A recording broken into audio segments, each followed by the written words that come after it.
completers to receive their kindergarten certificates. So ang iba ng mga parents kaya sa layo na nag-cancel gid sa ilang mga obra para nga magpuli para sa aton nga mga palangga, ang mga cute-cute, yung mga kindergarten.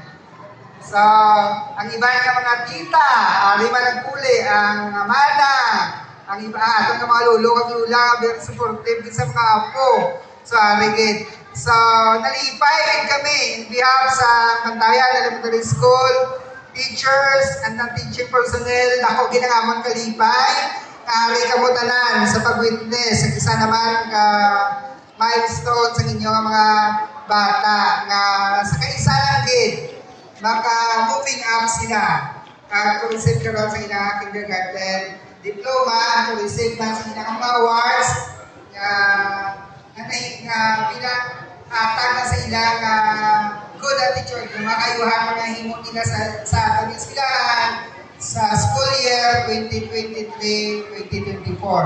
Ganit biyak sa Bantayan Inter-School Teacher Staff, nag-aalipay yung mga rekomutanan, kami nga rekomutanan sa pag-witness sa ating 15th moving up ceremony. So once again, good morning. Okay, thank you so much, Sir Yalan. Ano yung palakpakan ni Sir? Mukhang very good din sa ila.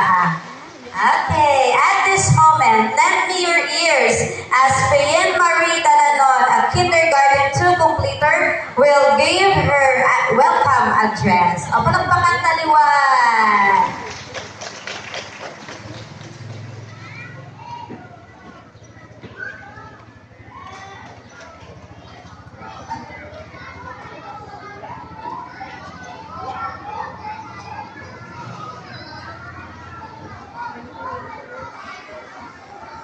Okay, palakpakan taliwan si Payen Marie Talanon.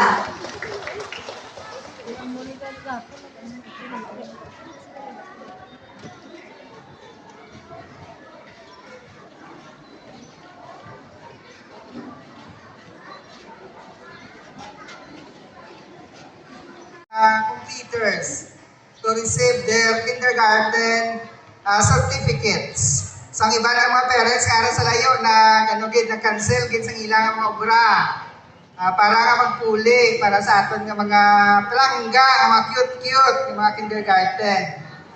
So, ang iba nga mga tita, lima nagpuli, ang amada, ang iba, aton nga mga lolo at lula, very supportive sa mga apo. So, arigid. So, nalipay kami in behalf sa Bantayan Elementary School, teachers and non-teaching personnel, ako ginangamon kalipay, ari kamo tanan sa pag-witness, sa isa naman ka milestone sa inyong mga bata, nga sa kaisa lang din, maka-moving up sila, to receive karon sa ilang kindergarten diploma, to receive man sa ilang mga awards, nga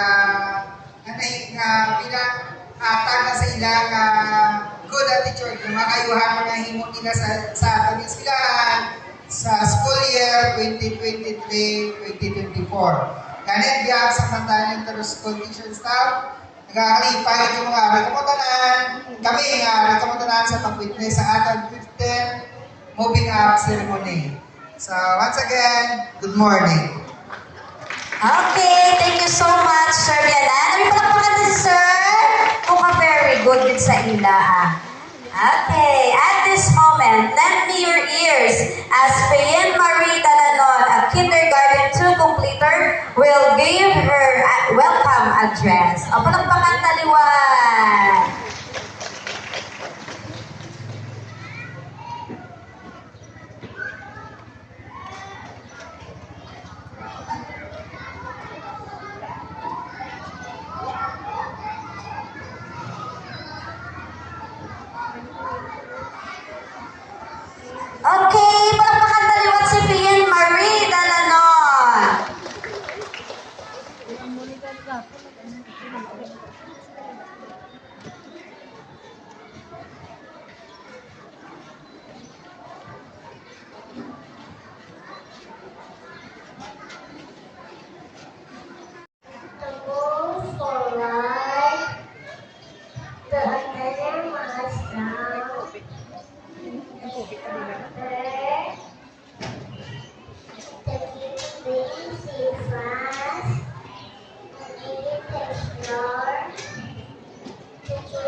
Concerns of other things.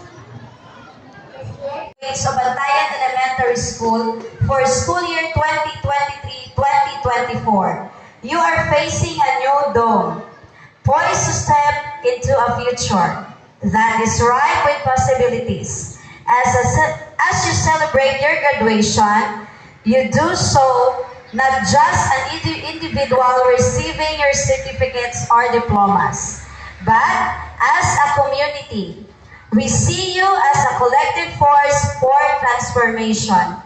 You are the generation for a resilient future of the new Philippines. Your academic journey has been marked by countless challenges, obstacles that seem insurmountable all times. Yet, through sheer determination and unwavering resilience, you have persevered and reached this milestone.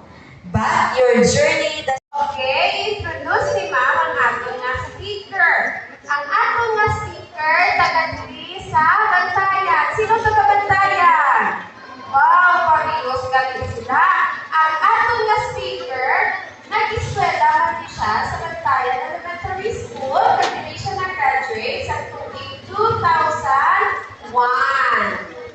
And sa tuwing 2005, nag-graduate siya sa Bantayan National High School. And she is a graduate of Riverside College. Kapag nakapupunti niya Riverside College, mga bata? Sa Bacolod. Sino na nakakadto sa Bacolod? Dito nag-graduate ang ato na speaker today sa tuwing 2010.